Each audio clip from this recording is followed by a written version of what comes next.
Terima kasih Anda masih bersama kami. Bagi Anda yang baru saja bergabung, kami hadirkan kembali 3 berita utama hari ini.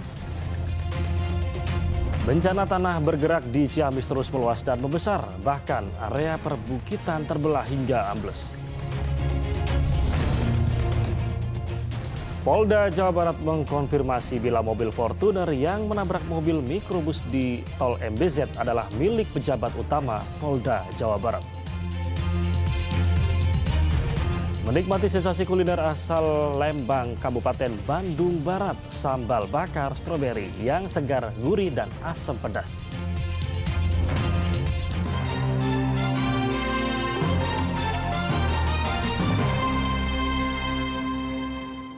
Bencana tanah bergerak di Kabupaten Ciamis terus meluas dan membesar. Tidak hanya merusak rumah, jalan, dan perbukitan mulai terbelah dan ambles. Pemerintah desa berharap segera dilakukan penelitian tentang kondisi tanah demi keselamatan warga. Warga desa Budi Asi di Kabupaten Ciamis makin khawatir dengan bencana tanah bergerak yang melanda desa mereka. Kini tanah bergerak terus meluas bahkan melebar. Selain telah merusak sejumlah rumah, bencana tanah bergerak juga mulai meluas ke jalan hingga amblas. Jalan turun sekitar 20 hingga 50 cm dengan lebar retakan hingga 30 cm. Bahkan perbukitan di sekitar desa juga mulai terbelah. Pihak desa berharap BPBD Ciamis segera meneliti kondisi tanah untuk memastikan kelayakan sebagai tempat hunian. Ini gimana? Masih bergerak atau gimana? Masih bergerak, tadinya 20 cm, sekarang udah 50 yang tadi itu. Kerenggangan sampai ada yang 25 cm, 30. Ada berapa banyak Pak yang terdampak? Yang terdampak ini 14 rumah. 14 rumah. Sama yang terancam itu yang 14 rumah. Jadi di kampung mana aja Pak? Ini di RT 38 yang 14 rumah, yang tadi sama 14 tambah 1 jadi 15 yang di RT 44. Kalau ini satu RT semua gitu. Sejauh ini terdata ada 33 rumah terdampak bencana tanah bergerak. Warga terdampak untuk sementara mengungsi ke rumah keluarga untuk mengantisipasi dampak bencana tanah bergerak susulan. Eko Setiabudi melaporkan dari Ciamis. Petugas Satuan Narkoba Polres Garut menggerebek rumah penyimpanan minuman keras di Desa Ngamplang, Kecamatan Cilawu. Petugas mengamankan lebih dari 1.000 botol miras jenis ciu dan ratusan botol miras berbagai merek yang siap edar. Tuh, Pak Lurah. Ada tinggalnya. Tuh. Ini jenis ciu, Pak Lurah. Aparat Sat Narkoba Polres Garut menggerebek tempat penyimpanan ribuan botol miras di Desa Ngamplang, Kecamatan Cilawu, Kabupaten Garut. Awalnya, pihak kepolisian melakukan razia miras di kawasan Kerkop dan menyita ratusan botol minuman keras berbagai merek. 3 orang penjual miras diamankan polisi. Polisi kemudian mengembangkan kasus ini hingga menemukan tempat penyimpanan ribuan botol miras jenis ciu tersebut. Meski pemilik rumah sempat tidak kooperatif, petugas akhirnya bisa membuka pintu rumah dan mendapati lebih dari 1.000 botol miras jenis ciu yang sudah siap edar. Miras ciu ini rencananya akan diedarkan di kawasan Garut Kota. Petugas kemudian menyita seluruh botol miras tersebut dan mengamankan pemilik rumah untuk dimintai keterangan lebih lanjut.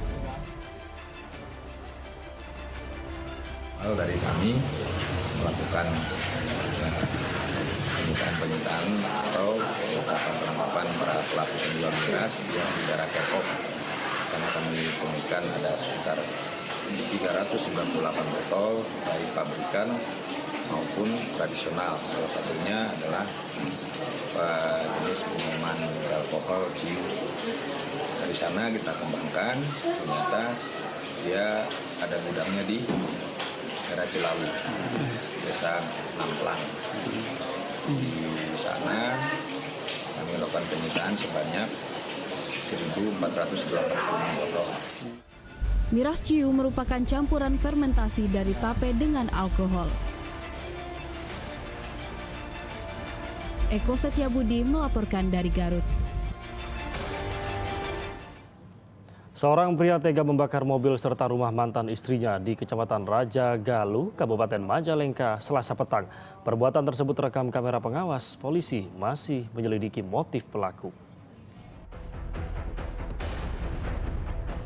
Rekaman kamera pengawas memperlihatkan seorang pria diduga menyiramkan bahan bakar ke sebuah mobil minibus, lalu menyulut api dengan membakar mobil minibus tersebut. Kobaran api yang membakar sontak membuat warga sekitar panik dan berhamburan menyelamatkan diri, sementara pelaku langsung kabur. Beruntung beberapa warga membantu memadamkan api sehingga kebakaran yang lebih besar dapat dicegah.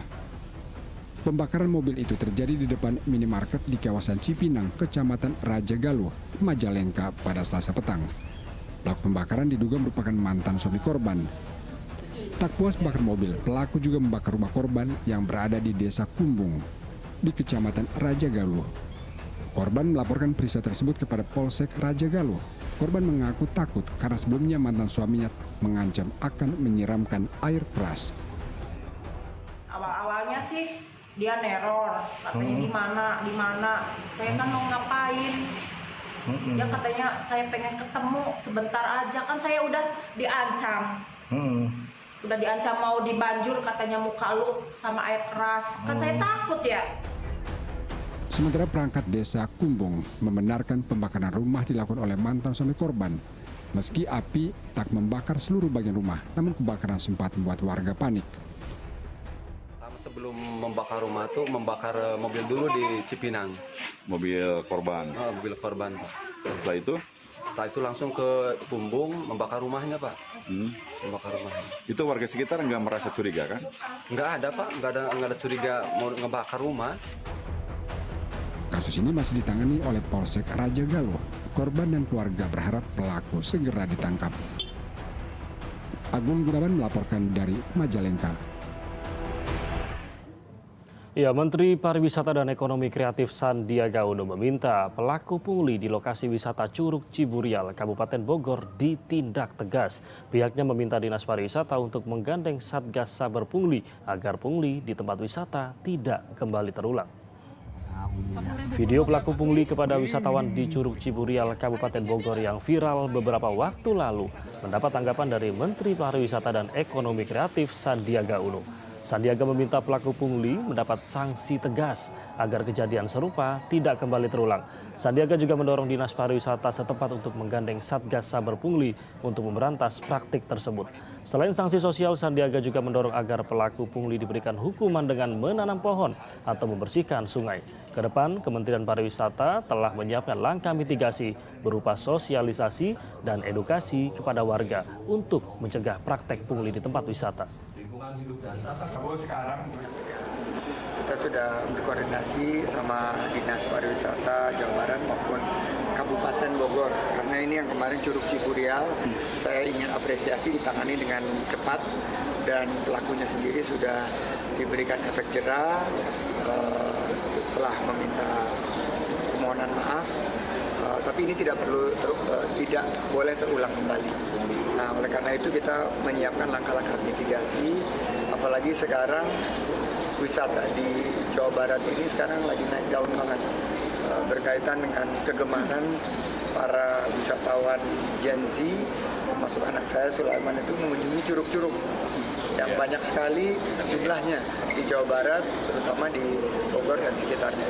Jadi kemarin sudah kita buat langkah-langkah sehingga oknumnya tersebut mendapatkan juga sanksi sosial, bahwa kita harapkan dia bisa menjadi bagian dari edukasi agar pariwisata kita aman, nyaman, dan menyenangkan. Kalau misalkan Dinas Pariwisata menggandeng Saber Pungli itu efektif? Saya rasa kita harus rangkul semua pihak untuk pastikan tidak terjadi pungli. Karena kalau ada wisatawan yang kena ketok, maka mereka akan pungli. Jadi jangankan dipungli. Kalau ada para UMKM juga yang memberikan harga yang terlalu mahal, itu juga dampaknya sangat negatif. Ya, selanjutnya Anda suka sambal? Nah, tidak ada salahnya mencoba hidangan yang satu ini. Sambal bakar stroberi, kuliner khas asal Lembang, Kabupaten Bandung Barat, yang saat ini tengah digemari para pecinta kuliner karena memiliki aroma khas sekaligus cita rasa segar, gurih, dan pedas. Selengkapnya.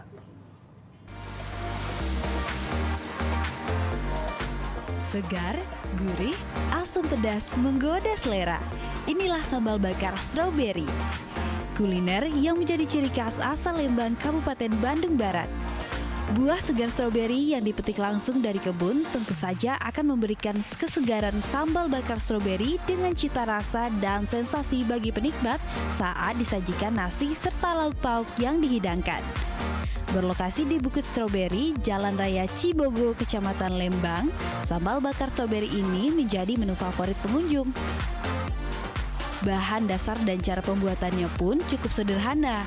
Perpaduan bumbu dapur termasuk sayuran lain seperti tomat, stroberi diaduk merata, lalu dibakar bersama hidangan lain. Sambal bakar stroberi disajikan panas dan hangat, kemudian dihidangkan, apalagi dipadukan dengan nasi liwet dan ayam bakar. Wow, pastinya akan menggugah selera makan Anda. Sajian makanan akan semakin lengkap dengan minuman segar jus stroberi. Karena kami ingin memanfaatkan stroberi yang ada gitu. Karena di sini kan belum ada tuh sambal stroberi. Jadi kami mau bikin inovasi baru yaitu sambal stroberi.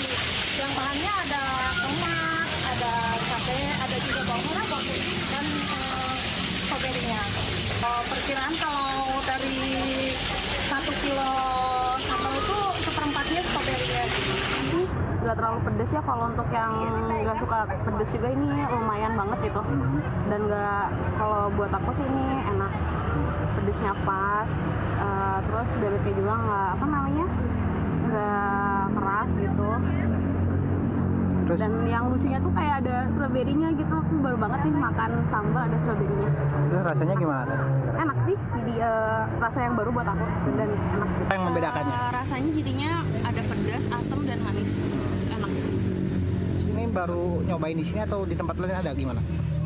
Baru sih, aku baru nyobain. Di tempat lain kayaknya belum ada deh. Tapi kalau sambal bakar biasa udah banyak ya Teh ya? Iya, kalau sambal bakar tuh banyak, cuman kalau yang ada stroberinya tuh baru sih, aku baru nyobain ini dan ini jadi yang unik gitu lah. Untuk bisa menikmati menu satu paket sambal bakar stroberi berikut ayam atau bebek goreng dan lauk pauk lainnya, Anda cukup merogoh kocek Rp50.000 saja. Muhammad Abbas melaporkan dari Kabupaten Bandung Barat. Ya, dan informasi tadi mengakhiri jumpa kita hari ini. Atas nama rekan yang bertugas, saya Rama Ditya Domas mengucapkan terima kasih atas kebersamaan Anda. Selamat beraktivitas dan sampai jumpa.